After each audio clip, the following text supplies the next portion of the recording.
as and when other sessions finish.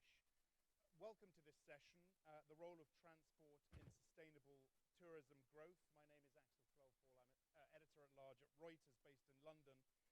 We plan to run till about 12:30. In a moment, we're going to hear from the panelists. I'll then kick us off on a moderated discussion, and then I do want to open it up to the floor for some question and answers at the end. So do make the most of the excellent panel that we've pulled together for you today. Before that, if I may, just a few words to set the context for this discussion, and we'll get some more context from Alain in just a moment. These were some of the facts I pulled out in preparation. The UN World Tourism Association estimates there'll be a staggering 1.8 billion tourists by 2030, representing an average yearly increase of more than 3%. Tourism, of course, is a fundamental pillar of the global economy, accounting for some 9% of GDP globally and 5%, I believe, for OECD countries. To look at it another way, something the World Bank raised, figures from the World Bank show spending by foreign visitors accounted for over 5% of total global exports in 2013 and 28% of service sector exports. So I guess an overlooked part of the export market. In June 2012, G20 leaders meeting in Mexico for the first time recognized the importance of tourism as a jobs, growth, and economy driver. So that sets that part of the scene. As a result, we're often reminded that tourism must be, and I quote here, it's something I've seen quite a bit, this phrase, permitted to grow. Transport, of course, plays a vital role in making this happen. Tourism can, though, put considerable pressure on existing transport services and infrastructure. So it does follow, as it says in the literature you have for the conference, that growth in tourism will only be sustainable if the associated transport and travel are sustainable. Making public transport easier for tourists to use, encouraging them to walk and cycle is something we'll talk about today. That, of course, can help mitigate negative environmental impacts and manage seasonal peaks. So, lots of questions to ask our panel, who I'll introduce in just a moment. How effectively, or how to effectively integrate transport and tourism policies? I guess that's one of the umbrella questions we're asking today. How to deliver sustainable tourism growth via transport-specific initiatives. Where should authorities focus their efforts? How will those efforts be funded? Is there a fundamental contradiction between national policies to reduce environmental impacts from transport and national policies to promote tourism, especially international tourism? Also something we'll look at today, and how this contradiction, this conflict can be resolved. How has technology changed the landscape for the better? And importantly, and this is one I'm looking forward to hearing, where can we look for the next landscape-changing innovation? So lots of questions to put to our panel today. Let me introduce them. I'll run down the line here, and then we'll get 2 or 3 minutes from each, as I said. Next to me, Alain Duperras is head of tourism at the OECD, where he manages the work of the Tourism Committee. Next to Alain is Martina Egler, Vice President Global Strategic Accounts at travel consultancy Carsten Wagenlit. Martina is responsible for managing customers in Germany, Austria, Switzerland, and Eastern Europe, right? Lukas Stadtherr is a project management board member of the Switzerland Mobility Foundation and co-owner of Velobüro.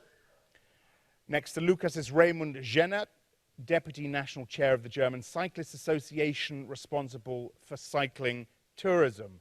As I said, a key piece of this discussion today. Dirk Glesser, Director for the Sustainable Development of the Tourism Department at the World Tourism Organization. Klaus Tilmes is Director for Trade and Competition at the World Bank Group. And finally, on the end, Andrew McKellar joins us instead of Jean Todt I should add, Secretary General, Andrew is Secretary General for Mobility with the FIA based in Paris. So quite a panel. Make the most of them when I throw this out for your questions and answers. But as I said, I hope to have quite a lively interactive discussion about this subject before then. Let me first hand the floor, though, to Alain, who's going to set the scene for us. Alain. Good morning, all. I think we have some slides. Will you put them on screen? Okay. So I'm in charge of tourism within the OECD and mainly managing the work of the OECD Tourism Committee and the ITF, the International Transport Forum, which hosts this forum today, is what we call a sister organization to the OECD. So we have very close relationship. As it has just been introduced, I mean, with over 1 billion international tourist arrival per year and more than 1.8 billion by 2030, and we've also a growing domestic tourism economy, and we should never forget about domestic tourism economy, which is especially growing in emerging countries, you know. Transport is no doubt an essential component of the tourism economy. The location, the capacity, the efficiency, the cost, but also the connectivity of transport plays an important role in how a destination physically develops, significantly influencing the mobility of visitors and the connectivity of tourist experiences within destination. Good accessibility is instrumental for the overall competitiveness of the destinations in the global tourism market, of course, but also at national level. A good mix of transportation means with a high level of intermodality can improve accessibility and contribute to the long-term sustainability of a destination. And I think we have to keep this in mind throughout the debate. The second camembert here speaks a little bit about the emission by subsector, and clearly tourism contributes to climate change and is also affected by it, and transport is the main share of tourism emission, with aviation representing around 40% of the emission and car transport for 32%.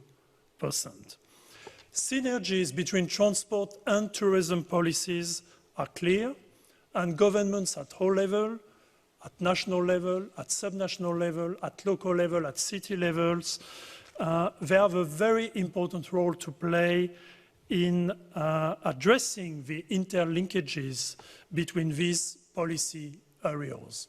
For example, transport policy can shape access to and travel patterns within destinations, influencing visitor accessibility, mobility, and satisfaction.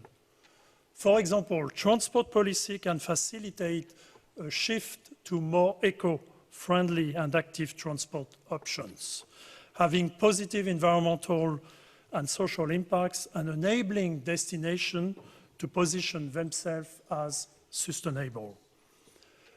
For example, also, tourism policy can influence the nature of the tourism products and stimulate movement to and within a destination, which in turn can emphasize seasonal peaks and place pressure on transport infrastructure capacity. For example, also, tourism policy can help to secure the economic viability of local transport system. So we can see that the links between transport and tourism policies are very clear and strong. But however, despite all of this, the policy coherence is not always as clear and as strong as it should be between these two areas of policies. And for example, take the aviation policies and tourism policy, and many countries have such policies not undertaken necessarily with a very strong coherence. So to conclude, I would say that identifying and maximizing synergies between transport and tourism policy can improve visitor mobility to and within the destination, can enhance the visitor satisfaction, and help to secure the economic viability of local transport system and services by effectively servicing both residents and tourists alike.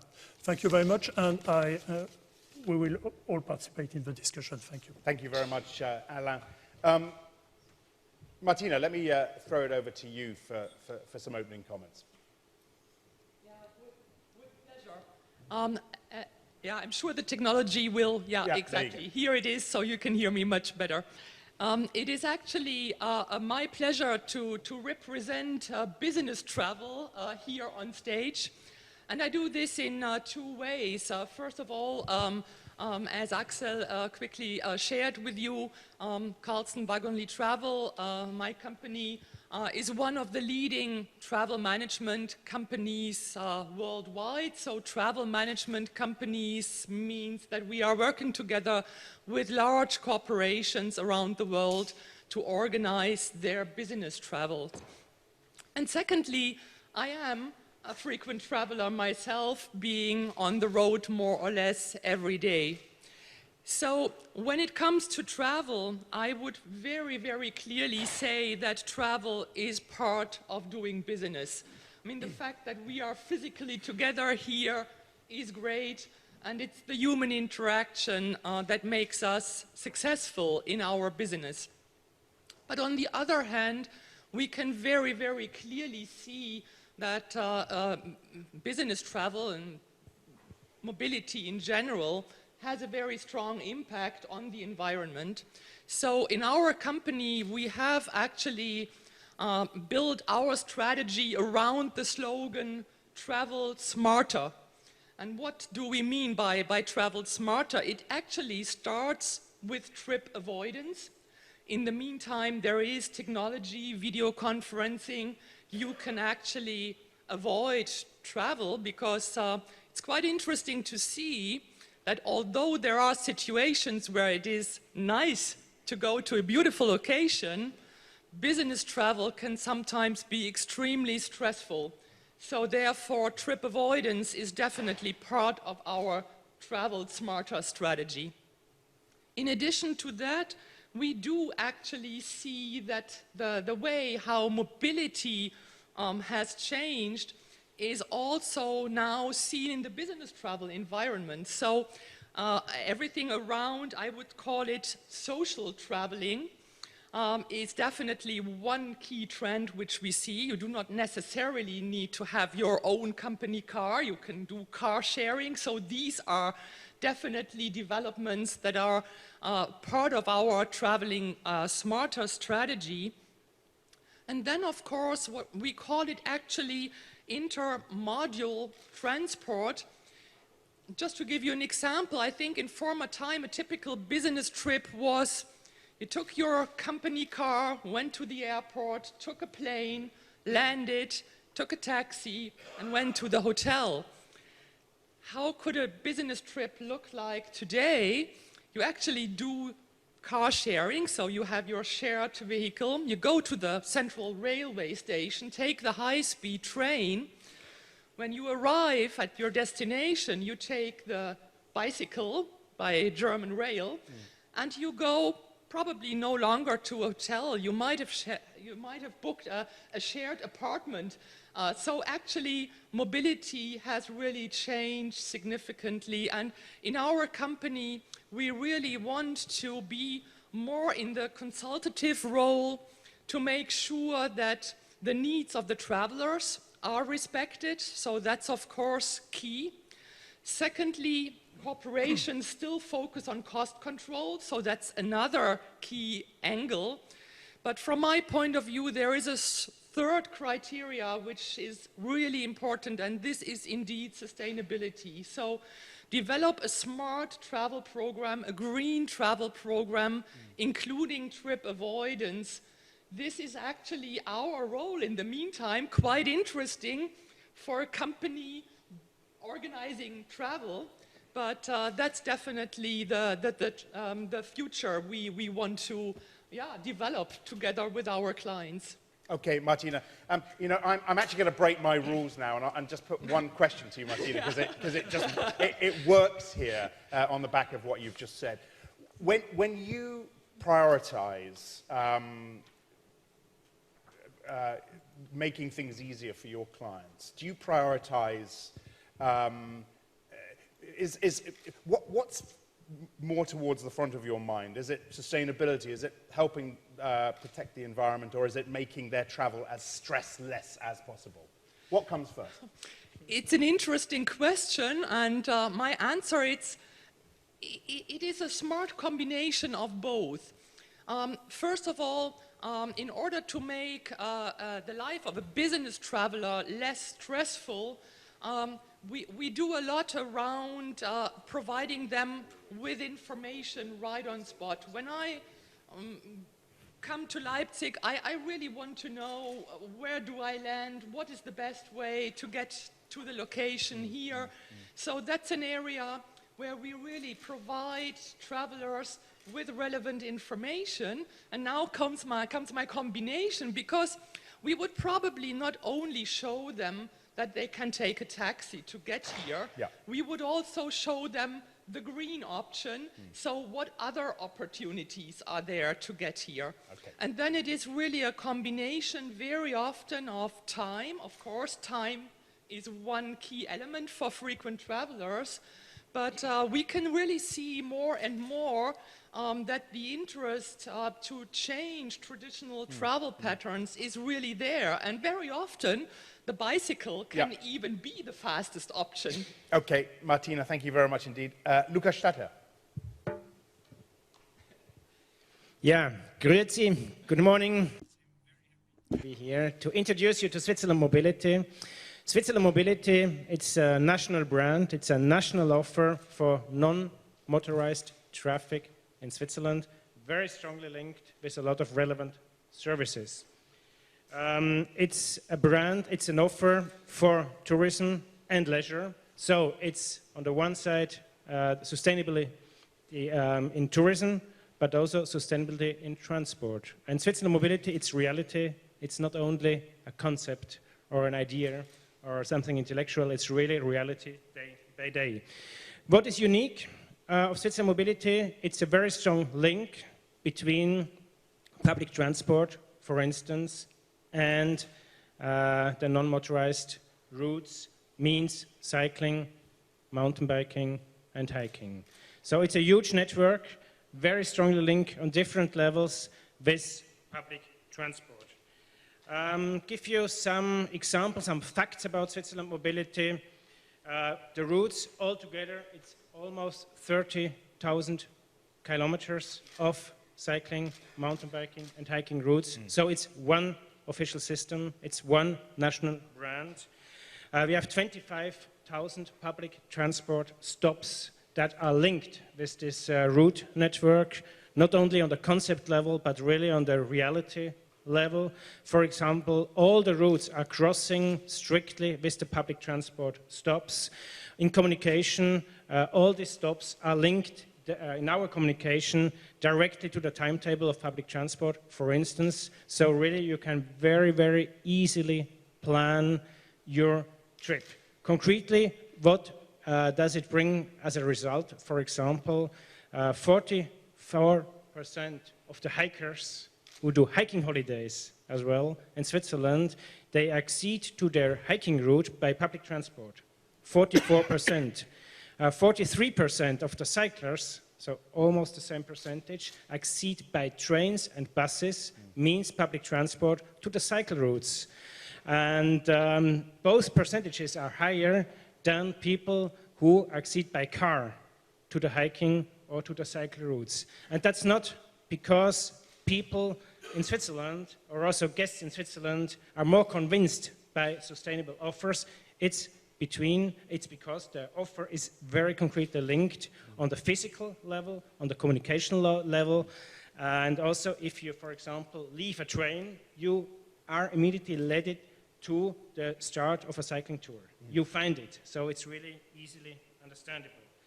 That, of course, needs a lot of coordination work between these different aspects. So coordination between national, regional, and local level, coordination between private partners and public partners. So it's really a public-private project. A lot of stakeholders are integrated, all the accommodation industry. We have more than 1,500 accommodation partners who are communicated via Switzerland Mobility, and. So it's really a huge partner network supported also by the regions. And as you know, Switzerland is a very, very federalistic country. We are world champion in federalism, and all the 26 regions, the cantons in Switzerland, decided individually to take part and to co-finance Switzerland Mobility. So it's really something that works, and we are happy about it, due also to this support. Thank you very much indeed, Lucas. Let's hear the German side of this, because Raymond, and correct me if I'm wrong, you are chair of the Sustainable Tourism Committee of the German Tourism Association, but you were responsible, I believe, for, or at least part responsible for Explore Germany by Bicycle and CycleNet as well, right? Ja, das ist richtig. Ich nehme mal die Möglichkeit wahr. Yes, that's correct. I want to make use of the opportunity to speak German. So make use of the translation headset. I'm Raimund Jennert. I'm the Deputy National Chairman of the German Cyclist Association, ADFC, which is a founding member of the European Cycling Foundation, and it's also a founding member of the World Cycling Alliance. And just by the by, it's the largest association worldwide in terms of numbers of members to represent the interests of bicycle riders.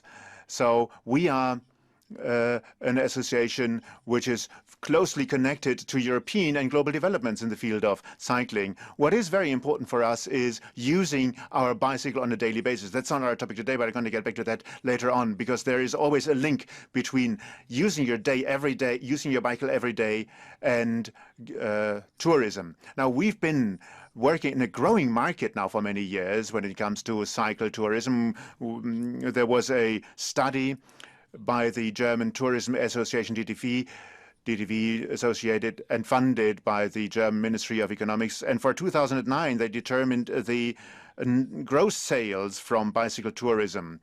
They talk about 5 billion euros for Germany coming from the field of tourism in the field of bicycle riding. We always carry out a cycling analysis in which we survey bicycle riders, which is representative indeed. And we know from this survey that 7% of the German population have done a bicycle tour with more than 3 overnight stays.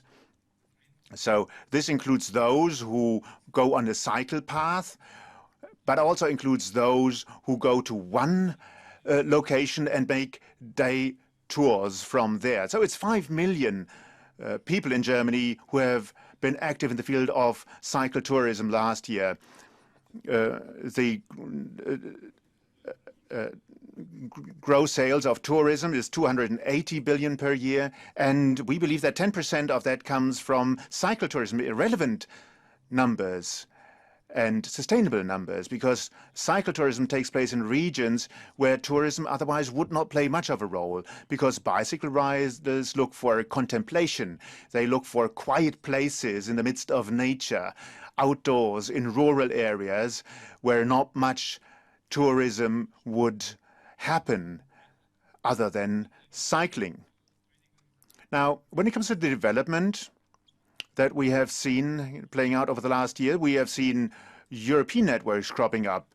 There are 13 Euro-Velo routes crossing entire Europe, which are in planning stages, but also have already been realized. We have developed a network of routes for the last 10 years for Germany.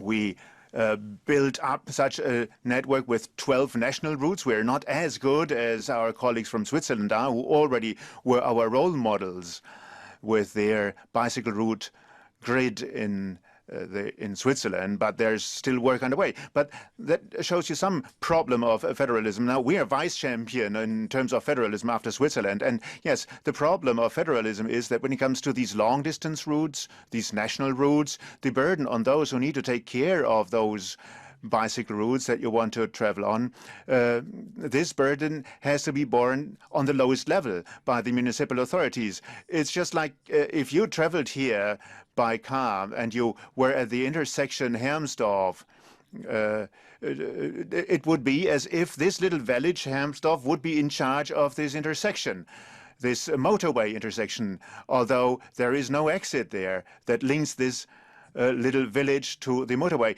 This is comparable to our responsibility structure.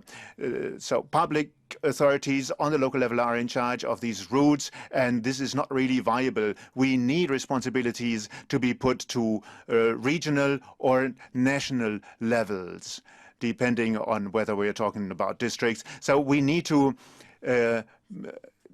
position the responsibilities to higher levels. We can have local bicycle routes, regional routes, and national routes, and they should be funded as such, which is not the case. That's a very problem. That's a very important problem. But in the long run, the factor of intermodality, Lucas mentioned it, is very important. How many bicycle riders make use of public transport to travel to their destinations? We know from our own studies that a large number of bicycle riders leave home with their bike. They travel from home to their destination with their bike, but when it comes to traveling back, they use other modes of transport, not the car, which is still very strong with 38%, but they also use trains and coaches, long-distance coaches, which are getting increasingly important in Germany, and 6% of those bicycle riders use their car and planes to travel to their destination. But most of bicycle riders and bicycle tourists use the railway. We're not happy with what is being on offer. Very often it's a big problem to take your bicycle along. The highly praised ICE, high-speed train, wouldn't take bicycle longs. There will be a follow-up generation of that train, which can take 7 bicycles along, which is by far not enough. And I also need to criticize my colleagues from the German railway company, Deutsche Bahn. They presented a wonderful vision of the future of transport. Look at this video. You don't see a bicycle rider, although 40% of citizens use their bicycle in some areas. So you always need to think of the bicycle. It has become an integral part of transport systems. If you go to a region like Brandenburg, which is the region around Berlin, for those who are not from Germany, 50% of all travelers would travel by rail in order to then enjoy bicycle tourism. And I can stop here. There are positive approaches, thanks God. In the Ruhr Valley area, a bicycle path, a fast-track path has been invented, which is meant to funnel the day-to-day bicycle tourism.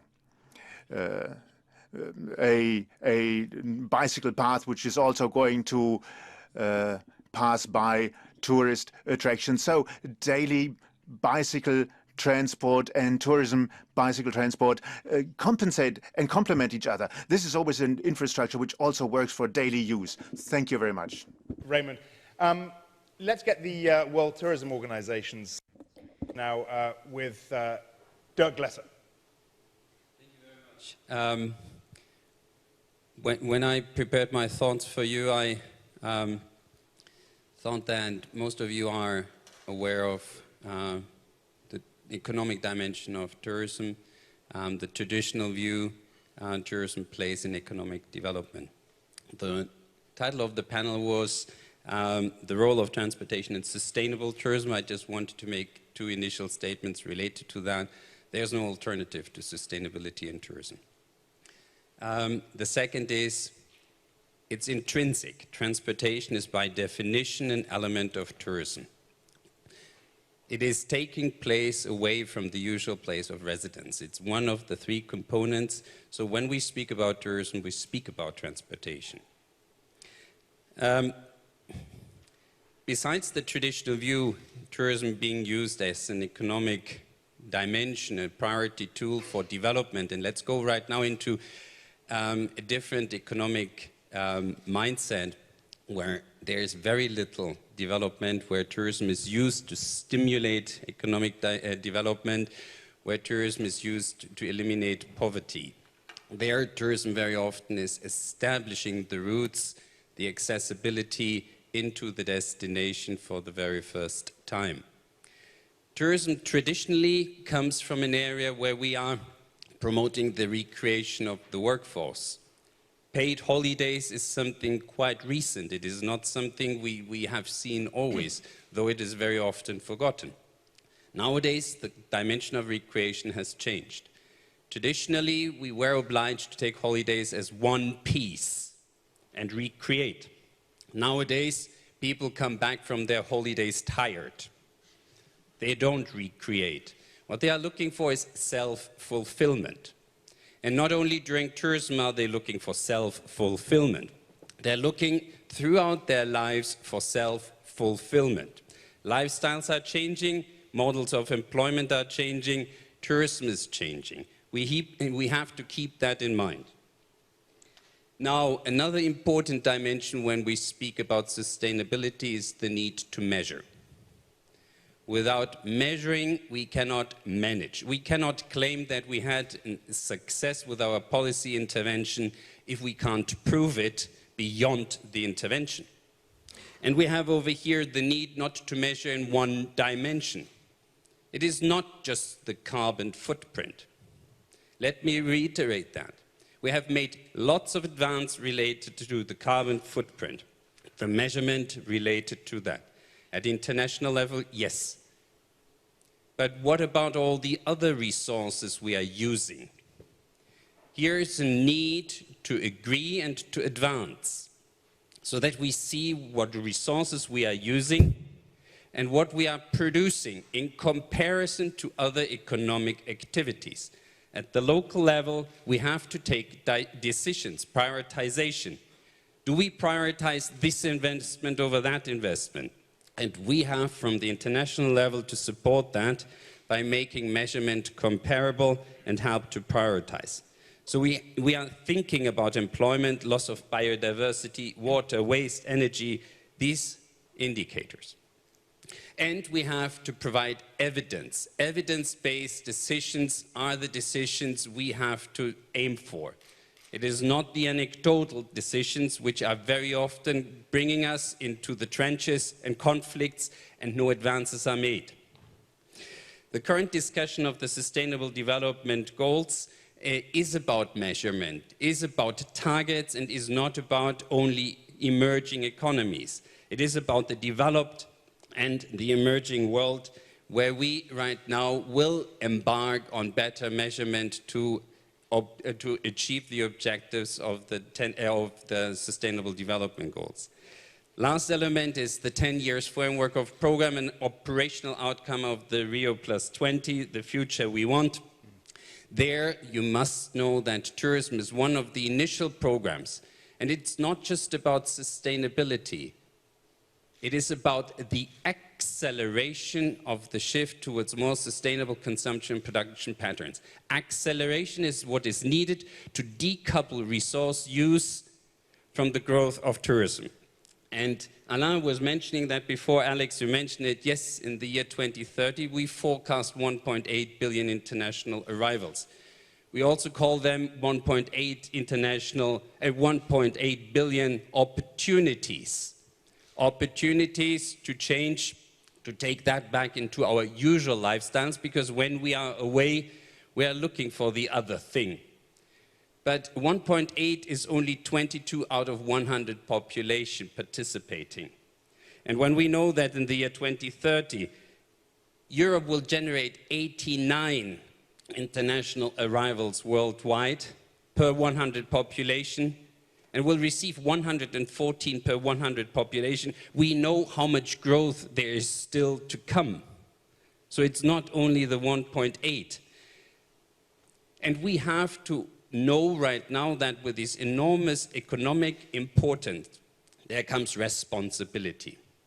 And this responsibility needs to be taken in, needs to be built into societies, and we have to understand that tourism is a volatile activity at destination level. When I speak about 1.8, that's the aggregated global figure. And yes, I fully support Alain when he before stated domestic tourism. It is not only the focus on international tourism. When we are building through tourism societies and advance in economic development, we have to ensure that the local population, think away from Germany, the local population is similarly participating in this economic development and participating in tourism. That is bringing resilience to destinations. That's the responsibility we have. Just a very, very quick question to you, Dirk. You say when we speak about tourism, we speak about transport, i.e. they are part and parcel of the same thing. I assume you're not talking about governments here. Do governments get that message enough, would you say? Would I say that they get this message? Yeah. No. No? No. Look at the portfolios. When you look at transportation and tourism, that sits in different portfolios. Right. If it sits in a portfolio tourism. Right. Okay, we'll come back to that. Klaus Tilmes from the World Bank. Now, I know, Klaus, that you and the World Bank supports tourism development in many emerging destinations as well, and I know that's something you want to expand on as well this morning.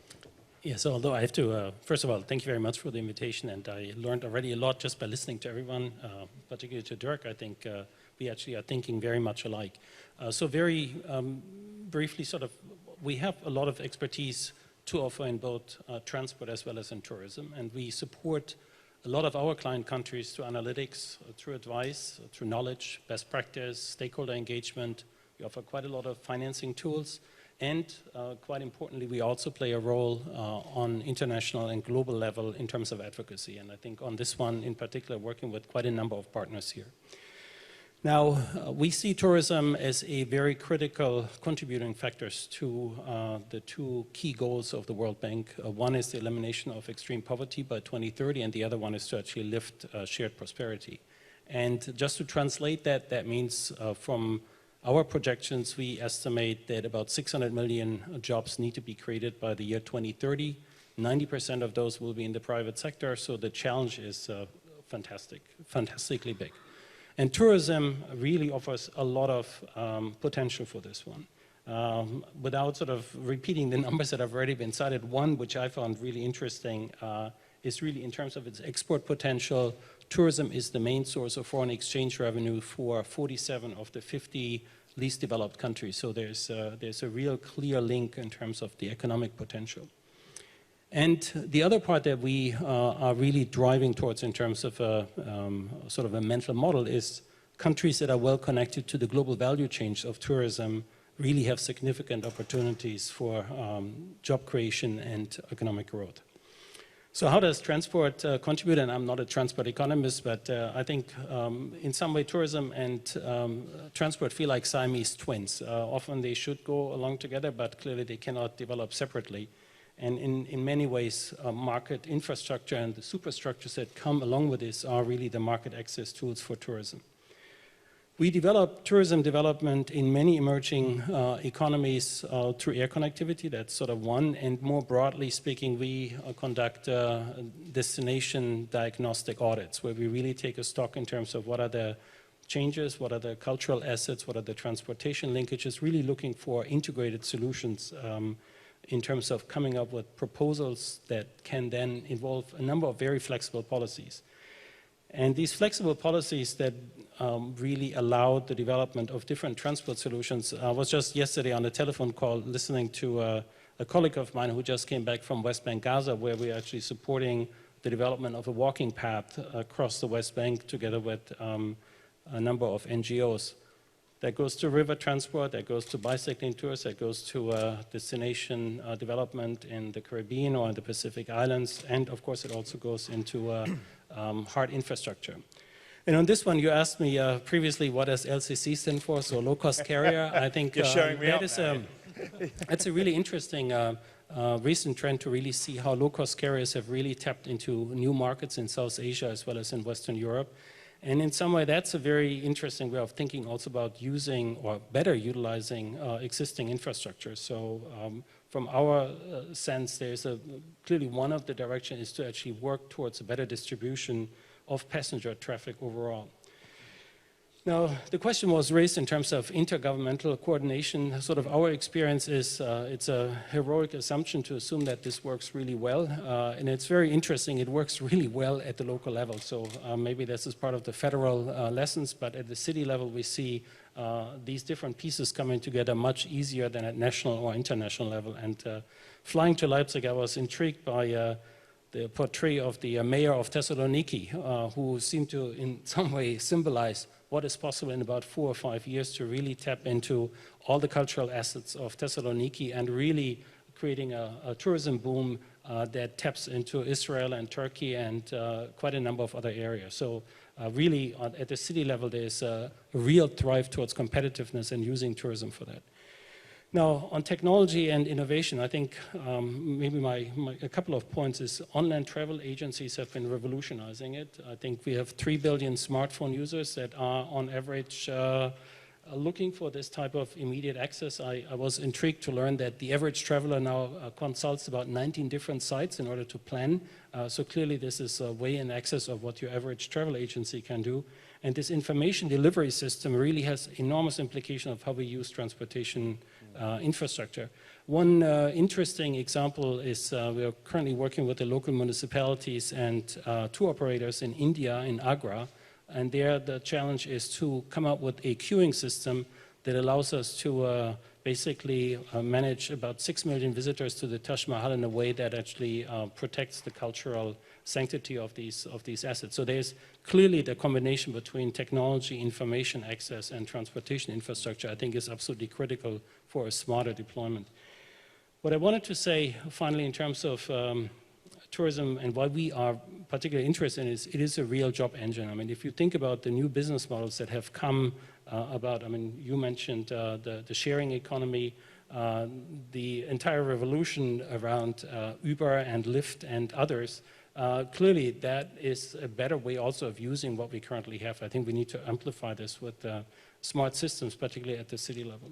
So overall, we see this as a great opportunity. I think it's one of the areas where many, many developing countries can participate. I think the World Economic Forum has just come out with its competitiveness index and again re-emphasized that this is an opportunity for just about all countries to participate in, and we see this as a great development opportunity. Okay, thank you very much indeed, Klaus. And it's interesting, just reading your notes before we started, this line stuck with me, and you touched on it now when we talk about the sharing economy.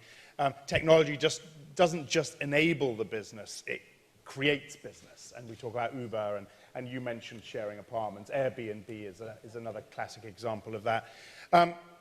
All right, Andrew, thank you for your patience. It's been quite a long way round, but your time is now. Andrew McKellar from the FIA, and tourism, of course, is a core part of your strategy as well. What's missing from this discussion for you? Well, look, thank you for the opportunity to be here today and to represent the FIA President, Jean Todt. So I will come to a particular perspective that I think Jean would want to emphasise in this debate in just a moment. But perhaps by introduction, if I can say, the FIA, the Fédération Internationale de l'Automobile. As you can tell, I might live in Paris, but I don't have a French accent. It is a large international organisation that represents 2 pillars. One of those many people will be familiar with is motorsport. It has an involvement in a number of the world championships, Formula One, World Rally Championship and so on. But perhaps the lesser known aspect of our organisation is its mobility arm, and that's the area that I look after. In essence, the members that we represent, some 140 clubs, 130 plus countries around the world, they are historically motoring organisations, but they have transformed and they have become now what we call mobility organisations, and I've heard the term mobility used extensively in this panel, and I think it does represent the evolution that many of us have faced in these issues, and I think it's an important part of the tourism discussion. Around the world, our members are involved in tourism in a number of ways. In some cases, they're directly owning and operating travel agencies. They have travel-related insurance businesses. In many cases, they're issuing travel documents, things like international driving permits, carnets for international vehicle transfer at the top end. Some of our biggest clubs are operating tourist resorts. Some of them do their own tours, international tours, and of course the members, some 80 million individual members around the world, of course, are one of their reasons for being a member of a mobility club is quite often because of their activities in terms of lifestyle, domestic tourism, international tourism, and so on. So I think it is an important perspective for us. One of the things I'm sure Jean would want to emphasise in a discussion about sustainability in tourism is not just perhaps the environmental footprint issues or the issues around managing congestion and so on, or the issues around mode, but in fact it's safety. I think one of the most important aspects of sustainability is not just your impact on resources, but impact on your customer.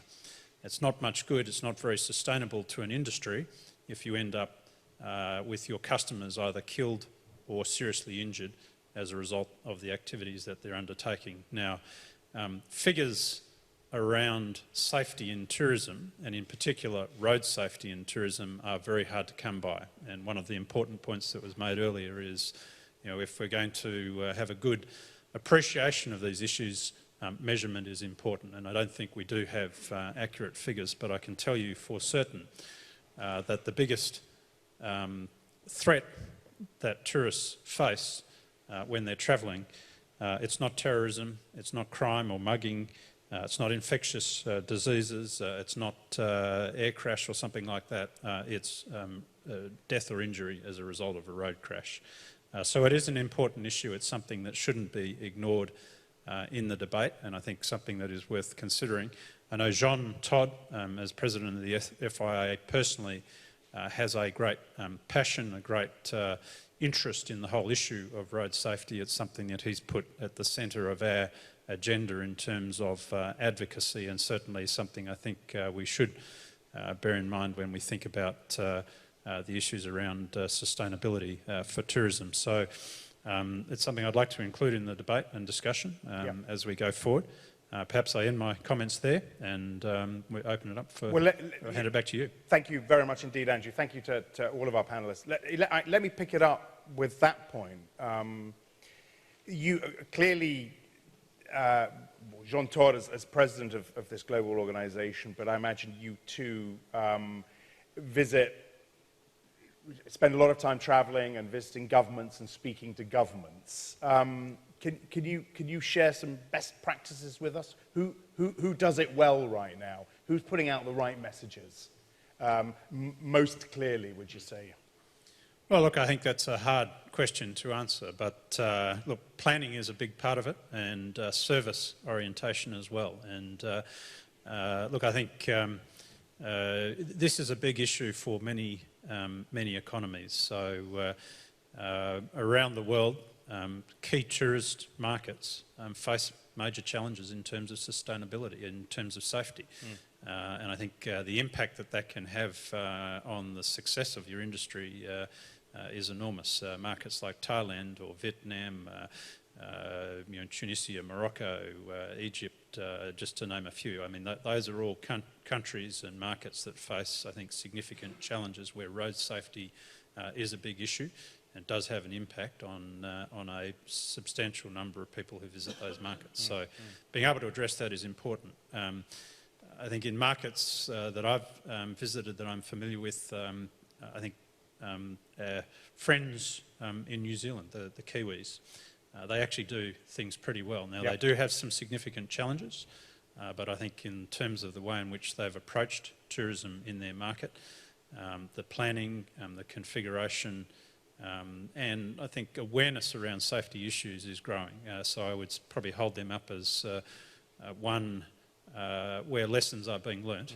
but I think we need to extend that more broadly. Okay, I'm going to come back. I want to start by coming back to this overarching question, idea of, and it seems to me, and correct me if I'm wrong, this lack of collaboration to transport and tourism. Government's clearly not doing enough. Dirk, I mean, it was pretty clear from your one-syllable response that governments are not doing enough. I'm impressed with the number of ministers who are here in Leipzig, meeting behind closed doors, and I think there's going to be an open panel as well later on today.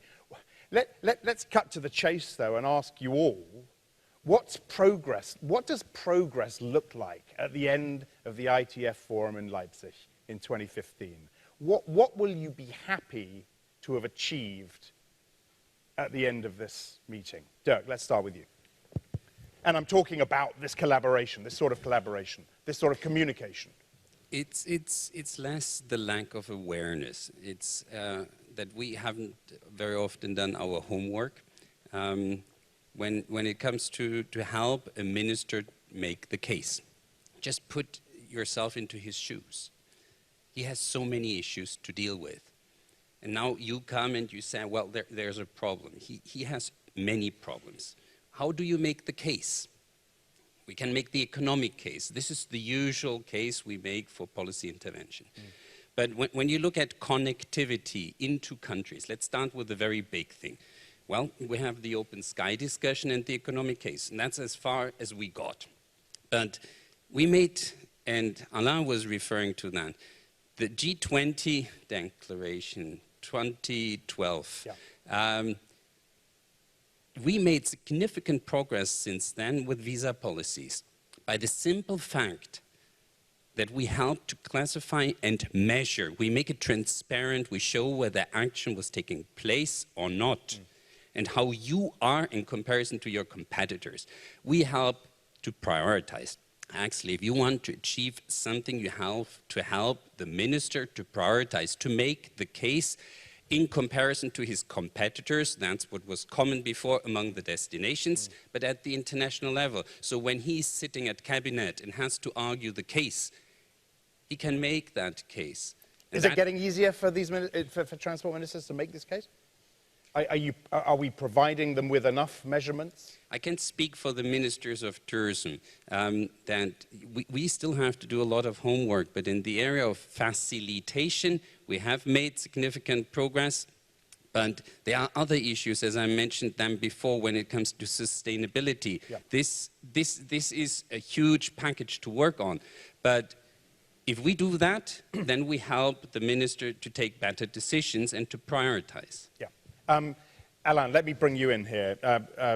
Dirk talked about the economic case, the sustainability case as well. Are there any other ways in which we could push this message? I mean, certainly at the level of OECD, I mean, we are strengthening the relationship, for example, between the International Transport Forum, which is our main arm, you know, to discuss transport issues, and the OECD Tourism Committee, as far as I'm concerned, which is the main body dealing with tourism.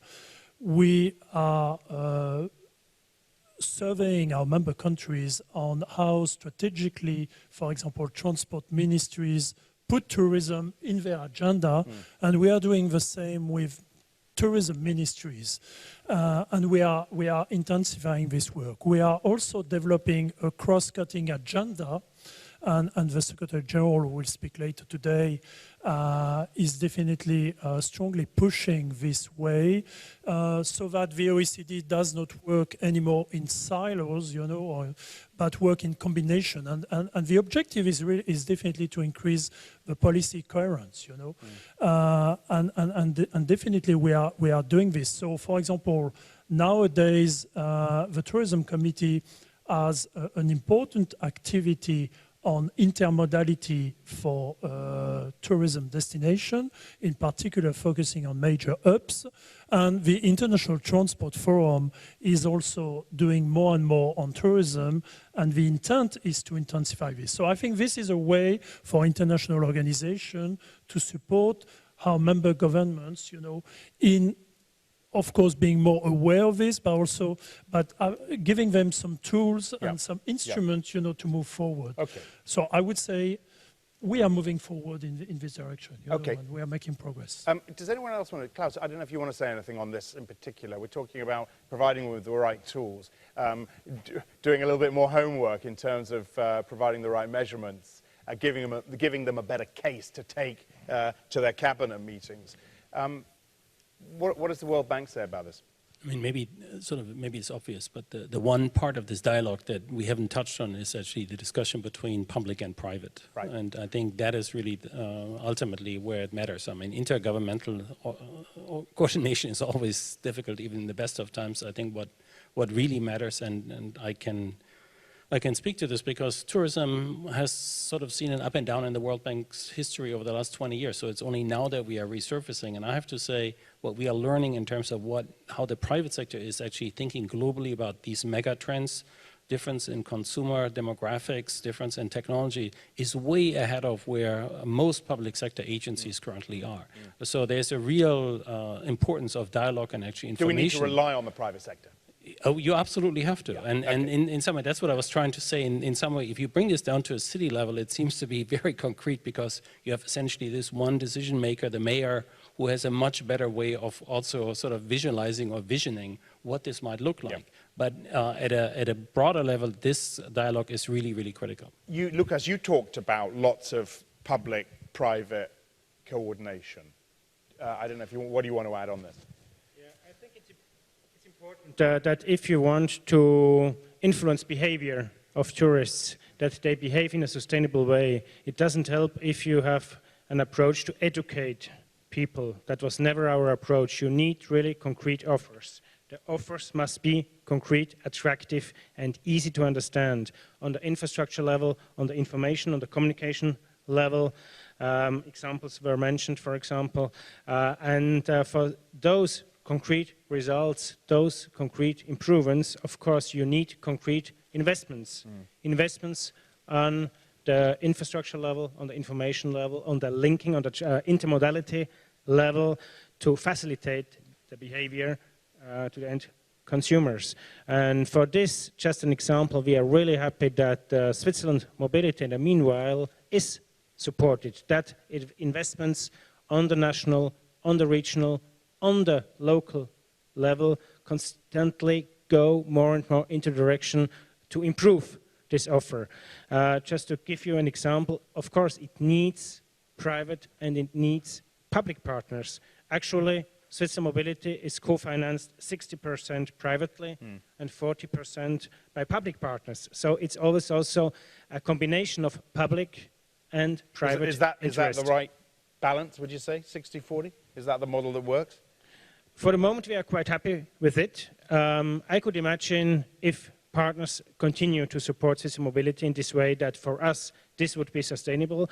But in the beginning of a project, as long as a product is not on the market, the relation is totally different.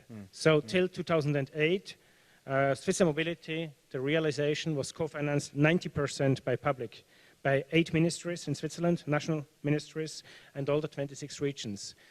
So as long as we were not on the market, there was no visibility, for example, for sponsors. But after it switched, and now I think it's quite balanced. Martina, did you want to say something?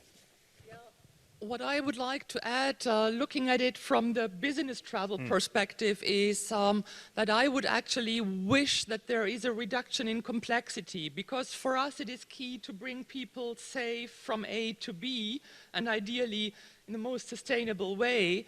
But we do have so many different systems that sometimes it is still really challenging to do so. So for us, it would really be excellent to see if somebody wants to fly from here, or has to go, let's put it that way, from here to Moscow what is actually the best way to do this, and how is public transport included in this challenge to get to the final destination. It is still this high degree of complexity that is making it really difficult. And also the systems do not talk to each other, so we very often have a system break.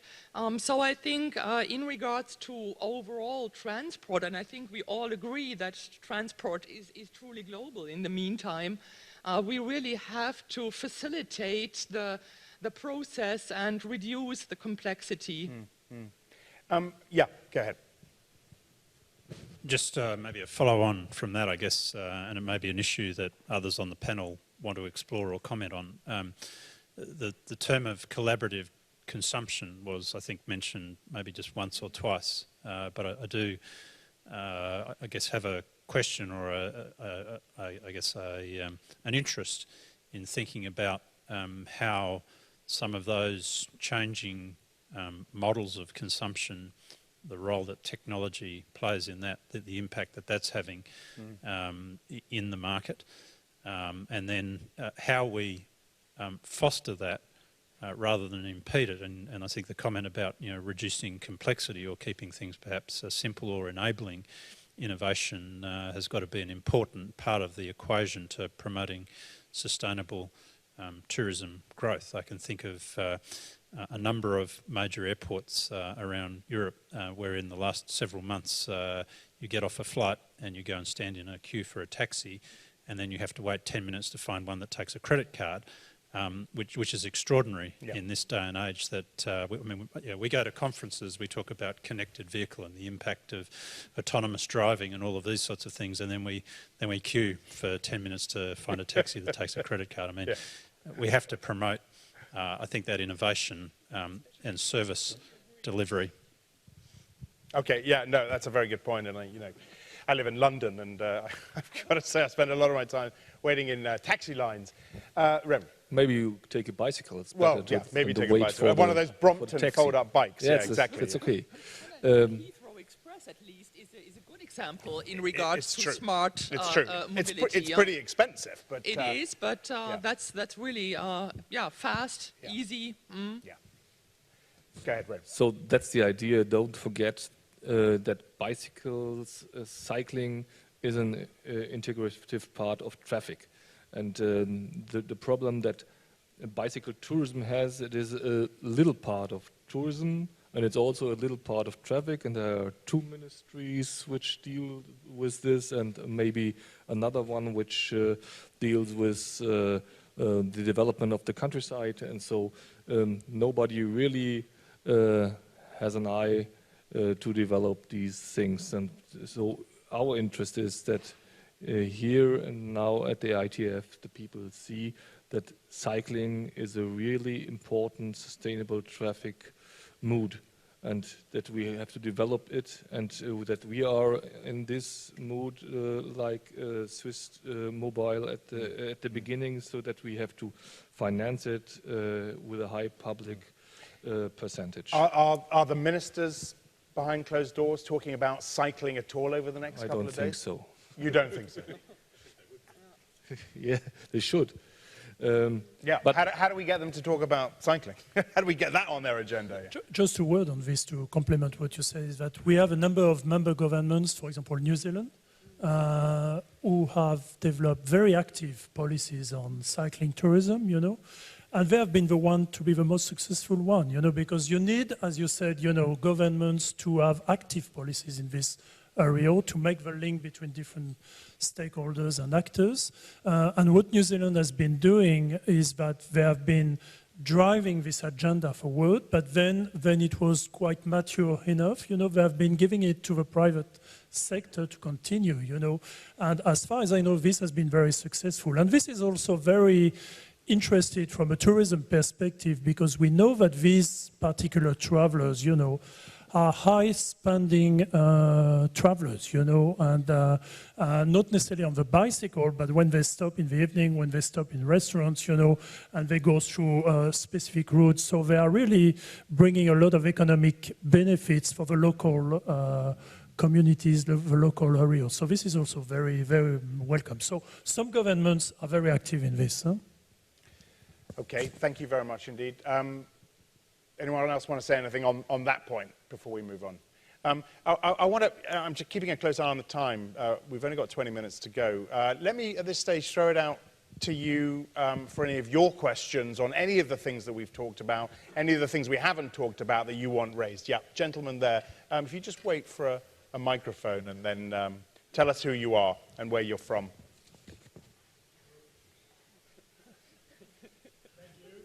I'm Torres from the International Federation of Pedestrians. And sorry, International Federation of Pedestrians. Walking. Yeah, walking around. We forgot about walking. You know, about most tourists will spend more time walking than being transported by you. And therefore, I think it should be also mentioned at least. The same time is that when we look at the statistics we get, there's nothing about walking. So think of taking that into account in the OECD data. That's one thing. If we look at the transport terminals, you will find out that that's not for walking. It has been designed for trains or for airplanes or anything else. The human beings are just, let's say, they are just there. So think that it should be a little nicer for them. Maybe the taxi business is one thing, but that's another. I know that walking basically is a municipal responsibility. But if you, in your different organizations, don't talk about it, we will not finish up the trip, that whole mobility chain. It has been mentioned now, and you mentioned it. I'll take another hat in this moment from the European Federation of Road Victims. And also say that you all know that pedestrians, many, are killed around our streets. So we will have to do something about that too. Thank you very much indeed. Let's hear from the OECD first on including pedestrian numbers. Yeah, I'm not an expert on these issues. Certainly in the tourism committee we don't have, but I don't know if my colleagues from an International Transport Forum have statistics on this, but I fully agree with you, and I fully agree with your comments. And we need to put the consumer, the people at the center of these policies. And for example, this morning we were in the masterclass on the Olympics, and we were discussing the London Olympics. And this is one case.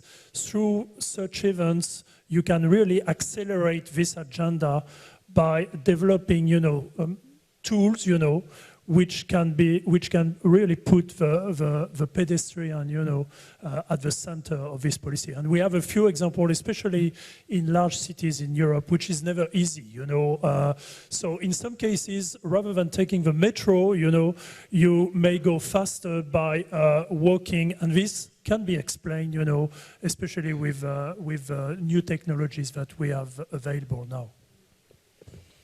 Andrew, yeah, you want to say something? Very quick comment, and thank you for the intervention and raising the issue of walking and pedestrians, because it is a very important part of the tourism equation, and there's no doubt that whilst people will use a range of different modes of transport as part of any tourism experience, probably the most enjoyable and the most experiential is the walking phase. So I think I would totally agree that that needs to be included in the planning. And as well, you're quite right, the safety issue from the point of view of pedestrians needs to be a fundamental part of the equation. They are vulnerable road users or users around transport systems, so we need to plan that into the design of any system. I think it's an important part of the equation. And I would just add here, and we'll come to you in a sec, but I got to, I don't know how many of you came by train from Berlin to Leipzig, but I got here yesterday and I'm staying at the Westin,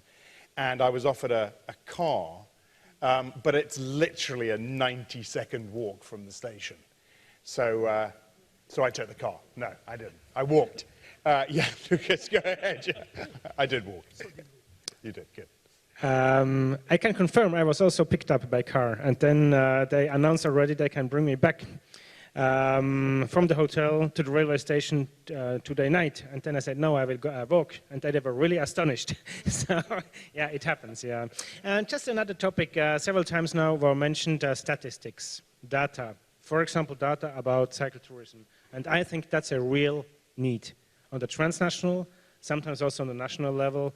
For example, have more data about cycle tourism on European level. Of course, there are estimations. Also, European Parliament, for example, realized a study about Eurovelo, the economic impact of Eurovelo, based on estimations in several countries. But overall, I think the estimations are still not enough satisfying. Also, cycle tourism, as I am informed, is not part of Eurostat statistics in tourism. That would also be something really, really helpful. So we would know more. And once again, this could be also an argument, facts in discussions, for example, with the relevant ministers. Yeah, go ahead.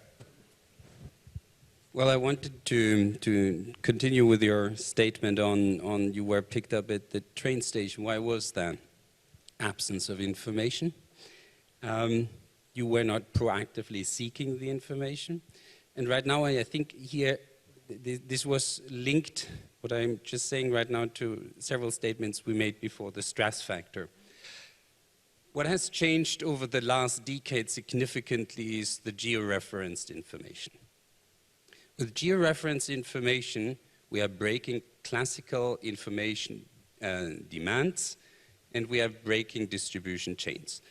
If you are frustrated nowadays about finding different modes of transportation, whether you are walking, whether you are driving, what has made this the biggest change to the tourism sector in recent years is georeferenced information. And rest assured, in 2 years we sit here and the problem is solved. And it will not be done because we have lobbied for it. There's a business model behind. Yeah? And Google is working on that already. And because of that, we also need to have that in mind when we recommend ministers' actions or priorities. So in that area, you must think differently. Not the problem is right now a priority area, but how can I resolve that there's competition? Go ahead, Martin. Yeah, if I may just add, I think in our business we can see that we do no longer want the traveler be responsible for getting relevant information. It is actually us as a service provider sharing these information. So when I arrive in Shanghai and switch on my smartphone, I would like to see the information. How do I get best from the airport to the city center? Where can I walk? Where is it safe for me as a woman to walk? So all these kind of information should automatically pop up because technology is smart enough to recognize where I am and what kind of information I need. Because that's again a challenge. We can see that there is again this high complexity, so many information, and travelers are just overloaded. So I think also in terms to steer in a smart way, the traveling as such, sharing the right information is key. But the scary thing with that for me, and maybe this is too naive, but again, people don't have to think for themselves anymore. And when things break down, we've had it, right? If we have to rely on, if we rely on the technology to that degree when we land in Shanghai. It's a very, very valid point, and actually I am proud to say this is again where we see a key value of being a service provider, because in this case you would still have somebody you can call, a person that would help you. And I think that's also interesting to keep in mind.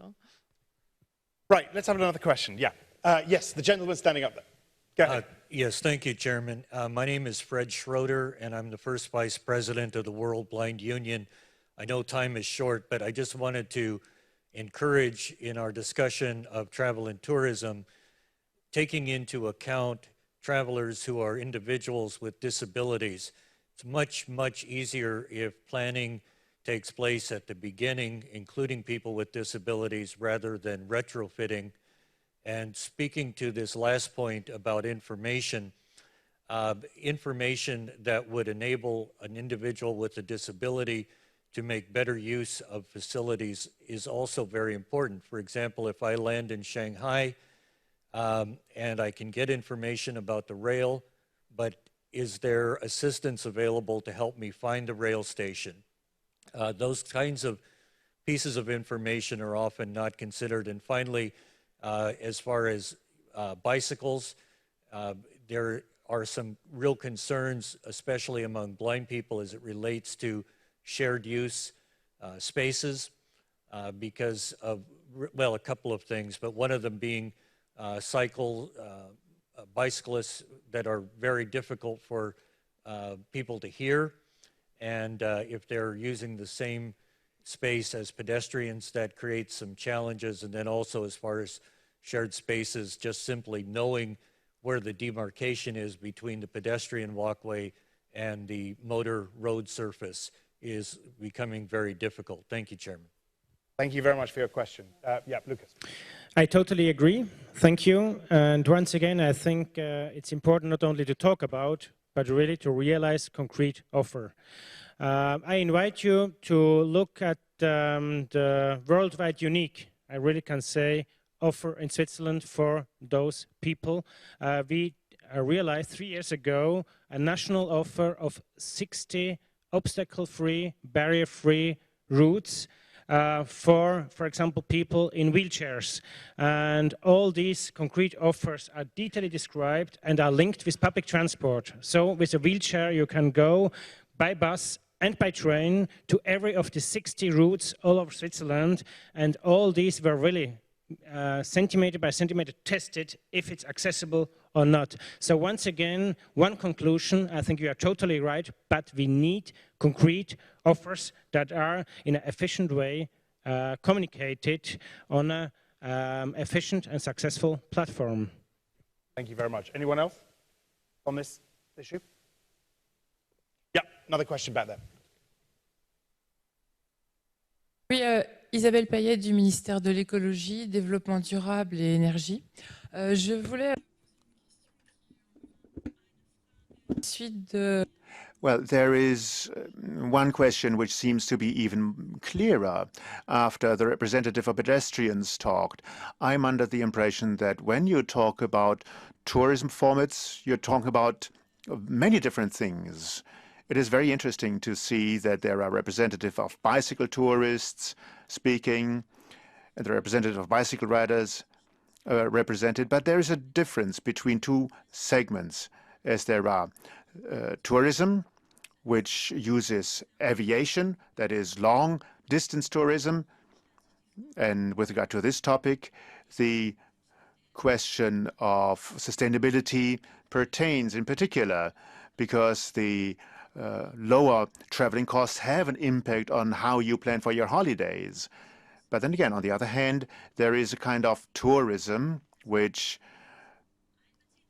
involves tourism, but on the other side, as another element, we have that short-distance tourism, sustainable tourism, like in Switzerland, where you can take your train or bus in order to reach your hiking path, where you can walk or take your bicycle. I'm under the impression that when it comes to sustainable development of tourism, we need to distinguish between these two very different sectors, as there are long-distance tourism and, on the other hand, a kind of local tourism, short-distance tourism, which relies on train, bicycles, and hiking paths. I mean, we're talking about two entirely different things, right? It's entirely different to take a plane to go to a beach resort or to travel to a hiking path. Technology and the role of technology, online travel agents, It's made the transfer of passengers more efficient, et cetera, et cetera. So I guess in some ways, long-distance tourism has become more sustainable as well. But how do we make long-distance tourism more sustainable, and how do we measure the sustainability of long-distance tourism? Go ahead. On the issue, I made a statement before, and I want to just repeat the link here in the context. We should not stigmatize just per se. If we look at just carbon emission, you have to look at the overall use of resources and the benefits. Many least developed countries, small island development states, have maybe 6, 7 economic development opportunities. They have telecommunications, they have finances, they have fishery, agriculture, tourism. If we stigmatize just through one resource, we do not have what we actually achieve, what we want to achieve, sustainable development.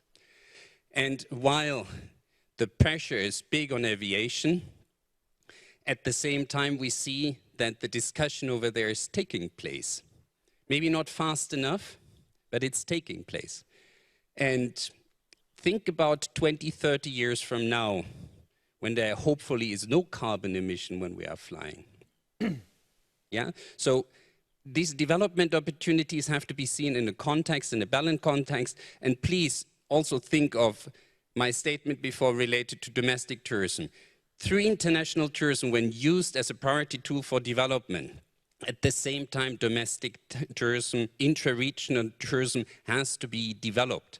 We have to we have to get away from the view of developed countries, European countries. We have to see the opportunities for emerging economies at the same time.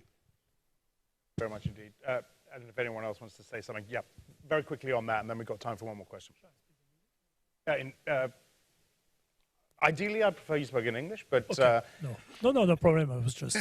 thank you. I agree with Dirk that certainly I don't think we should oppose and divide, the long-haul travel to short-haul travel, I think we should look at this with a more integrated perspective, and I think the objective for all of us will be to find the best combination to this. Will be on one hand to work, of course, on improving, the way, for example, aviation is functioning and the emission from aviation, which is a very difficult question because some of our economies, they are, heavily dependent on aviation for the functioning of their overall economy, not just for tourism, While, of course, if you move to Europe, we may have many alternative transport modes to aviation, which, of course, is a very different picture. So we have to keep this in mind when so it's not only about increasing the price of aviation, which may be one, mechanism to reduce the demand, but it's much more complex than that. So I think we have to work on the best combination, of transportation, and this has to do with intermodality issues, because of course we cannot come by bicycle from Australia to Europe, so we probably have to take the plane at some point, and work on this. And this is where I think we governments, in combination with the private sector and other stakeholders, we have to work and to make sure that the tourist, the traveler, the consumer has access to this offer, and this is what I think Switzerland Mobility is trying to do in a rather small country. So of course the challenge is maybe more difficult in larger economies, but we all have to work on these issues. Okay, thank you very much. I have time for one more question, which I'll take from the front here. My apologies. But do come up and speak to the panel after this session. Thank you. Brendan Ensing from the European Cyclists Federation and the World Cycling Alliance. 2 remarks, one on the long distance and short distance and one on the international level task.